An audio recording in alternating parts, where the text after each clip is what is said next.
আর MD সাহেবই আমার গোমেতে ring দিছে, hawker market আগুন লাগছে, একটু ওইখানে গিয়া দেখেন কে কত ক্ষতি হয়েছে, তো একটা লিস্ট করেন। তো উনি তো দেশের বাইরে, উনি আসুক, আমি নিজে দেখে গেলাম। অন্তপক্ষে একটা দোকান অনেক সবচেয়ে বেশি ক্ষয়ক্ষতি হয়েছে।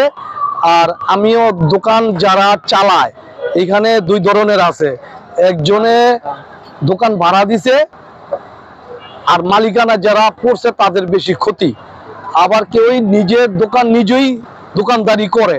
তা আমরা যেটুক পাশে দাঁড়ানোর জন্য আমরা চেষ্টা করবো ইনশাল্লাহ। আমার এমডি সাহেব আসলে আমি এই লিস্টটা দিব, এই সময় আমার এমডি সাহেব এই উপস্থিত আসবে, যাতে উনি নারায়ণগঞ্জে আপনাকে জনগণের সেবা হিসাবে থাকতে চায়। ওই সেবার নির্দেশে উনি আমাকে তাড়াতাড়ি পাঠাইছে, এর জন্য এখানে আমি আসছি, সব ঘুরে দেখে গেলাম। ইনশাল্লাহ আমার এমডি সাহেব এবং সেবার জন্য পাশে আছে ইনশাল্লাহ। মাসুদুজ্জামান মাসুদ সাহেব ইনশাল্লাহ উনি আপনাকে পাশে যেটুকুই পারে ইনশাল্লাহ পাশে থাকবে।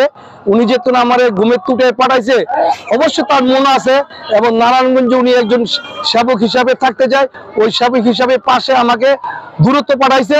আমি দেখে গেলাম, এখনই আমি ওনাকে জানাবো, আসার পর আবার উনি এনে আসলে ইনশাল্লাহ পাশে দাঁড়াবে। আর কিছু বলবো না।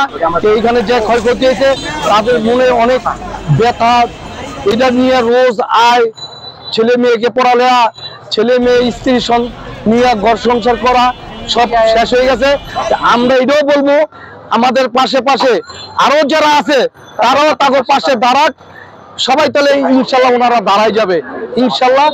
আমি দোকান মালিক এনে যারা আছে আমার একটা লিস্ট দিবেন আপনারা দ্রুত, আমি যেটুকু পারি ব্যবস্থা করবো ইনশাল্লাহ।